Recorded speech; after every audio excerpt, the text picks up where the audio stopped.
Yo, what's going on, everyone? Welcome back to the channel. As you guys know, I just have my fight on Breakout 06, and as we've done before in the past, we're going to review my fight. So let's react to it right now. So first thing first, we're going with the walkout. So I'm gonna say a little fun fact about this walkout. My walkout song was set for at least until about an hour before the fight. About an hour before my fight, I switched my walkout song, and the reason, so before it was "You Girl" by Walker Hayes, so it's kind of like a hype, but like not too, like not super hype, but like a little hype, but like just in my mind, I didn't want something that was gonna just like hype me up and get my adrenaline going. I wanted something that was calm, so I switched my song to "God's Gonna Cut You Down" by Johnny Cash. Nice, foreboding, calm music, just to get me settled and get me focused. So I changed about an hour before the fight. 2 minutes each in the Cruiserweight division. Introducing first, fighting out of the blue corner, Jacob Hay!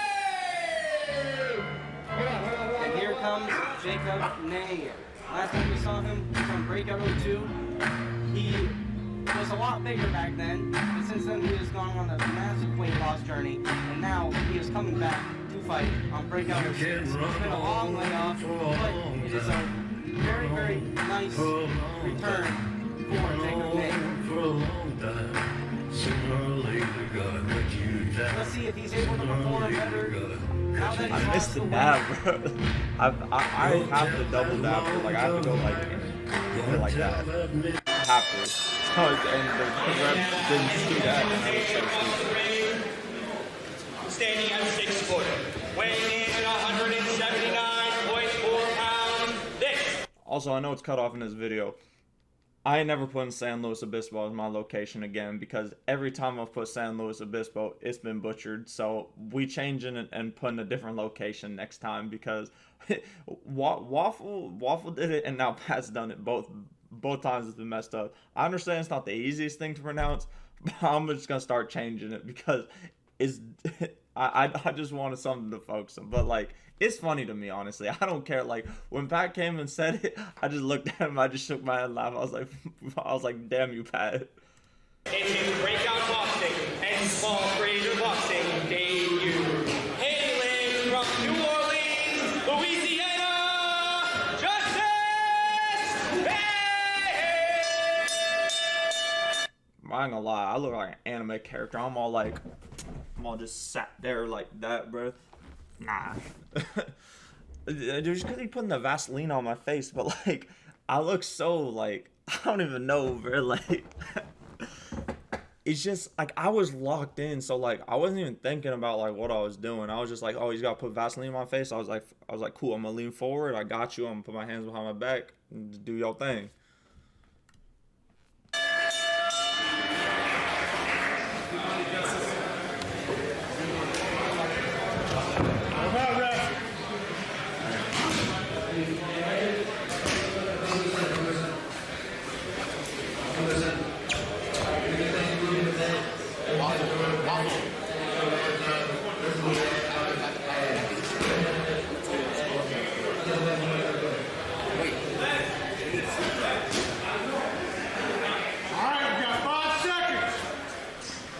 Waffle. 3, 2, 1, go! Target 1. Go.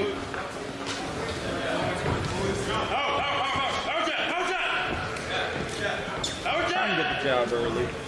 Wasn't really landing it though. Kept going a little too far out of range. But I was setting up one thing. One thing we worked on in camp was jab, Make him up, make him up, make him up, make him up, make him up. jab, and then you'll see the hook. That was worked on. I'm gonna say shout out to my coach for that, because that was something we worked on. Was setting up a jab, and then they're gonna expect another jab when they see that coming forward. So then we set up for the long hook, because if they got the guard like this, where it's like right on their face, that jab's not gonna be able to get through anymore. But since their guard's gonna be more forward, you can hook that around the guard, and it worked perfect. Honestly, that was the best punch I had of the night. Like, was those hooks, And it was actually something, it wasn't just something I was doing, it was something I actually trained to do. And it's so different, like, having, like, actually trained to do something versus just, like, going in there and doing whatever.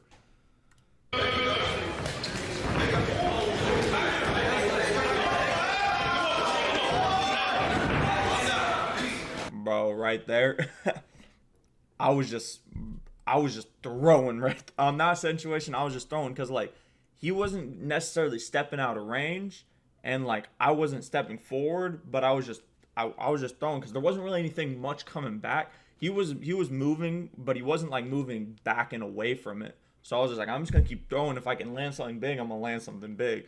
But then, like, everyone was like, settle down. And I was like, yeah, they're right. I was like, let me take a step back. Let me compose myself, because if I gas out or I just get an adrenaline up, I'm gonna be pissed at myself. So I had to stop for a second. Exactly. Y'all in the background just like keep jabbing. Bro, good jab right there. And I just didn't capitalize on it. Just didn't.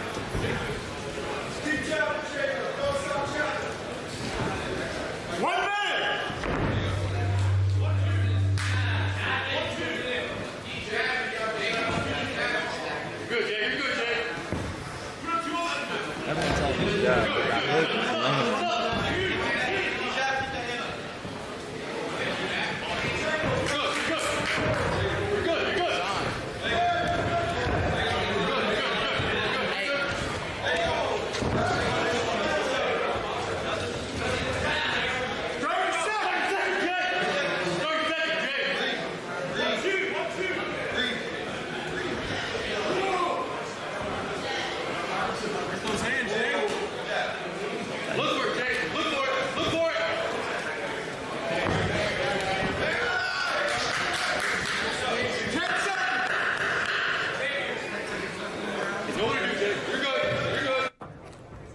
I will say the one thing that was super nice is that anytime I'm gonna finish that. Anytime I threw something and I landed, having that crowd response is such like a nice feeling. Like, it definitely motivates you to keep going, and it definitely inspires you. Like, having the crowd and other people like react to you makes a huge difference. Like, I know it's a mental thing, like it's a good and bad, because you can let it make you focus up, or you can let it like distract you. But that thing is huge for me, and I love that. Now y'all gonna see something, but this I'm on bullshit already here, because I need to work on my balance. It's something like I ain't never been hurt when I've boxed, but my balance needs to be worked on, because I be putting my feet in bad positions. Like, both this foot being all the way up with this one up too, terrible foot position. It just should not happen. I don't know why I do it, but it should just not be happening. See, both feet are up too much. Terrible. You can see it's not balanced.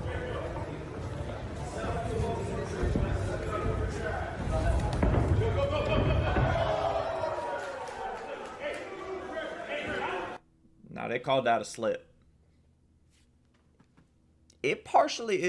What am I footing to right there, bruh? What is this?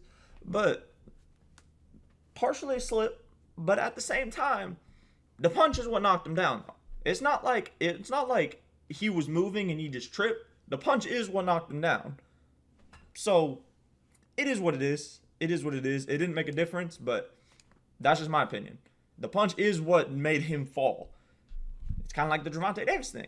That punch is kind of what affected the hair. So, I mean, it's up to the ref, but to each their own.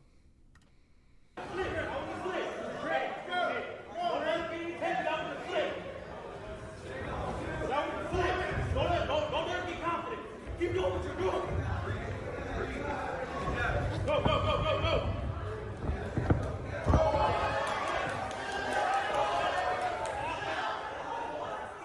Good flurry. Good flurry.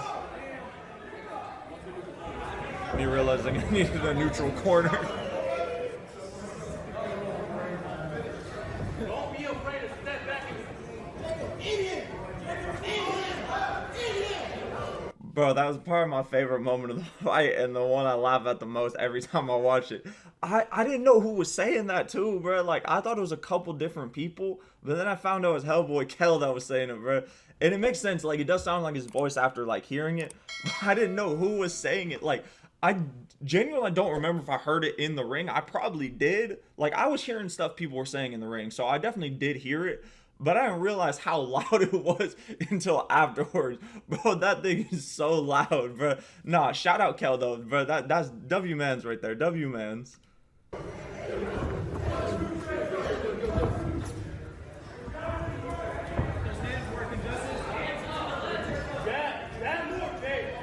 job.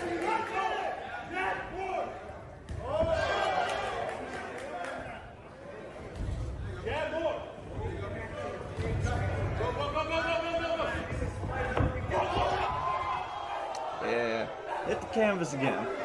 But as I pointed out from the beginning of the round, you can see the foot, not footwork, but the foot placement and the, oh, my hat messed up. But you can see the foot placement and you can see the, what is that called? The stability of me. Is that the balance? The balance. You can see that is not good from the get-go. So it's no doubt, like, if I'm off balance with both feet up at one time and you time one shot, you're going to knock me down because I just have no balance. Like, was I hurt? Nah, I was chilling. I've been knocked down to the canvas twice. I've never been hurt. I've been chilling both times.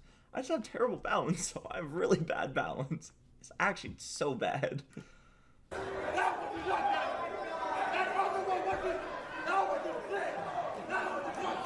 My favorite part. My favorite part is Anton and Diesel getting him to argue that it was a knockdown and not a slip. Because to be fair, he looked like when he called he was gonna call it a knockdown, and then he heard the other dude's corner yell out that it was a slip, and then he looked like he called it a slip. So I got to give them credit for saying it was a slip too, so they could have tried to get it called a slip in my favor too. If it would have been a slip, if it would have been ruled a slip and not a knockdown, it would have been such a dominant performance by me. Even like, it would have been crazy dominant. It would have been insane. But yeah, W for the attempt. I mean, I gotta take it. I mean, at the end of the day, I wasn't hurt, so it doesn't really matter all that much. So yeah, a little insight.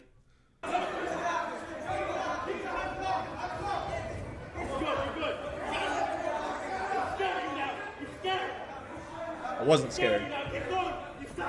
I wasn't tired. Well, a little bit. But not bad. I will say right there, there's a chance if I realize it more, if I stepped to the side, he could have fallen. It would probably have been ruled a slip, but just on a note.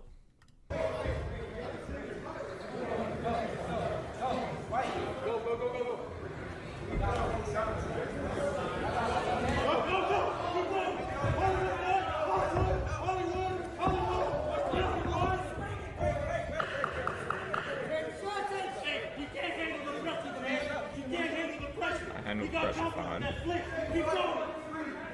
I didn't get confident on the slip. I got confident on the standing 8.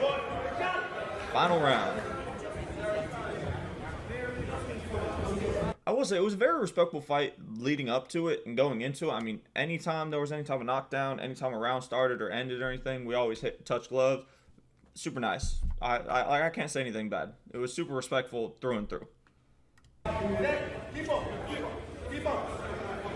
Don't make it a fight, make it a fucking fight. Don't make it a fight. Make sure the frame, back up.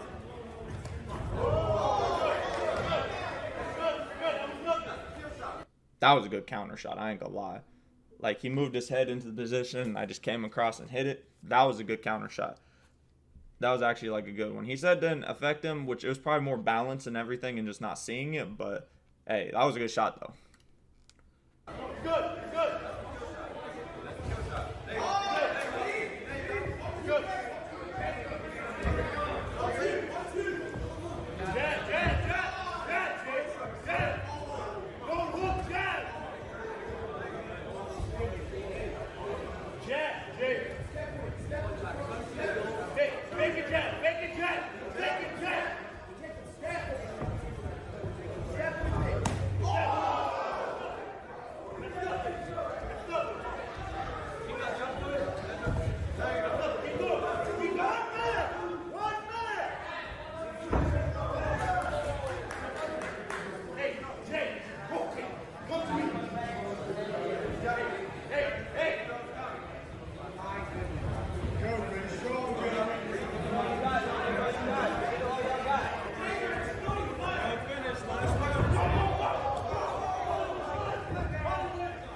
So I would say that I was waiting for a moment to see it so I could say it. So every time I would get hit, well, the thing I wanted to do is, because I was thinking of it like, I'm not going for the knockout unless I see it. So what I would do is anytime I would get hit, I was like, I gotta hit him twice, because if I hit him twice, it doesn't matter if it's not as strong or as hard. That's 2-1, and when the judges see that, they're gonna remember that and rule it in my favor most likely. So that was like every time I would get hit, I'd be like, I gotta hit. And then like sometimes he just wasn't putting his head in the best spot, so it was just like wide open. So I was like, oh, I'm gonna throw it right there because he's wide open. Like there's a lot of stuff I could have done a lot better, but that was one thing I made sure to do, is anytime I got hit, I needed to hit like 2 back. Everybody watching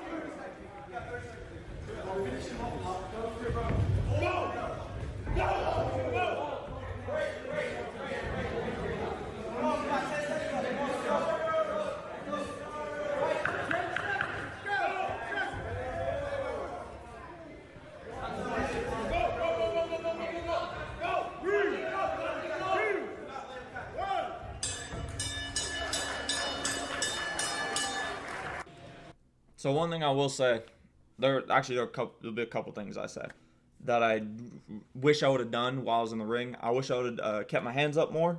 I definitely was playing low with the hands. It didn't come back to bite me, but that's something I wish I would have done better. I wish I would have...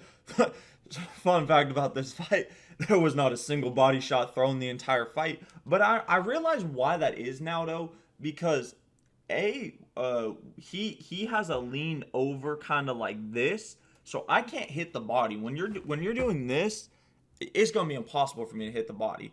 And then with me playing the hands low all the time, it makes it hard to hit the body. So it makes sense why there weren't any body shots thrown. After watching the fight, I realized that now. But yeah, there wasn't a single body shot thrown this entire fight. Something else I wish I would have done is I wish I would have done the more just jabs and straights, some more 1-2s. Once I landed that first hook and then was able to do it again, I low-key was like I was playing Mortal Kombat or something. I was just spamming that thing. I was like, I'm gonna keep doing it unless you gonna block it. But it was working, so hey, I was able to do what I was able to do. And then the final thing I wish I would have done more, I wish I would have thrown an uppercut, because his head, he was dipping it. And if I could have timed an uppercut, I low-key could have gotten potentially a knockout or more knockdowns. It's something like, I didn't throw an uppercut until like the very end, because I heard someone say, throw the uppercut, and I think it was YeahitsJ, honestly. And I just wish I would have thrown an uppercut or more uppercuts. It's something I wish I would have done, but at the end of the day, it didn't matter that much, but it's something I can note though. We vote for judges' scorecards, score decisions. All 3 judges scored about split decisions. Jacob!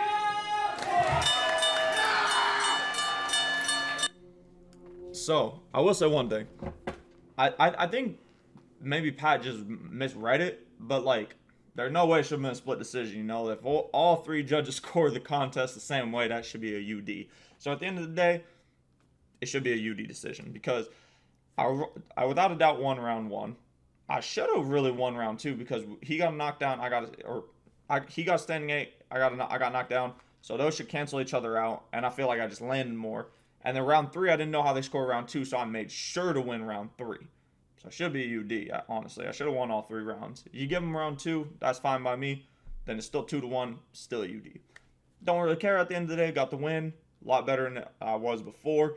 I mean, as you can see, your boy's in shape now, too. That's the profile picture on this account now. And yeah. I didn't get a post-fight speech also, so you can go watch this video right here if you want to see my post-fight speech. There was a lot of stream issues and everything like that. Honestly, bro, a couple things I want to say, like, the thing that made me feel so good, because I didn't know how they were going to, like, honestly, like, do the fight. So, like, I was just waiting, and then the ref leans over to me. He's like, hey, are you Jacob? And I'm like, yes. I was like, the only reason he asking that is because he needs to know whose hand to raise. And when he said that, bro, the relief and the emotions and everything that like poured through me. I'm actually kind of glad I didn't get a post-fight speech, because if I would have, I probably would have cried, bro. And I did not want to cry. I swear I did not want to cry. That would have sucked so much. But yeah, and honestly, okay, let me go find this real quick. Okay, so right here. they were having issues with the live stream and everything. So we didn't get an announcement of like who was the winner for like 3 minutes. So like obviously I'm dabbing everyone up right here and everything. But like that's me in the background, just literally for 3 minutes. That is all I did because I didn't know what was gonna happen. Like I felt like I won in my heart the fight, but I didn't know how they were gonna rule it. So for 3 minutes, you see me pacing the ring. Literally for 3 whole minutes, I was just pacing the ring back and forth, back and forth, back and forth. Like I would talk to people if they would talk to me, and like they were saying, I'm pretty sure this was Diesel saying like I won the fight and everything, but yeah, I think they were saying like, yeah, man, like good stuff. Like I don't remember exactly. It was just crazy, but like, yeah, bro. Everyone come like congratulate me and everything, tell me what to do and like things I could have done different. But like, yeah, it was just such a great feeling. Honestly, an amazing event from top to bottom. Like it was just so different. Yeah, like literally just I just was talking to people and then pacing back and forth for like 3 minutes straight, bro. The longest 3 minutes of my life. Literally the longest 3 minutes of my life. Yeah. And then, oh, you know, it's actually, so I will note there's one thing that's a little different from last time. Last time when I fought on Breakout 02 and lost, what I did is I was like, beforehand I was just like locked in, listening to had my headphones on, like not really talking to much people or anything. But then for this event, what I did, I talked to everyone. I was making jokes. I was laughing and just like messing around up until like the time it was like for me to literally make the walk to the ring. And like I felt that like just relaxed me and calmed me down, and it just like grounded me. And then like eventually, then when I heard the walkout song, that's when I boom flip the switch, lock in, be ready, and everything. And I think that made a huge difference. I mean, yeah, just everything. Like, man, I was so sweaty too, bro. It's crazy. But yeah, that was my reaction to my fight. This is a lot longer than it was for the last video because I actually went the full distance this time. But with that being said, guys, let me know what you thought of the fight. Let me know what you guys thought of the video. And yeah, the content grind is going to keep up. We're going to be consistent this time around. And yeah, with that being said, God bless, glory to God. And yeah, you guys have a great weekend. And until next time, bye.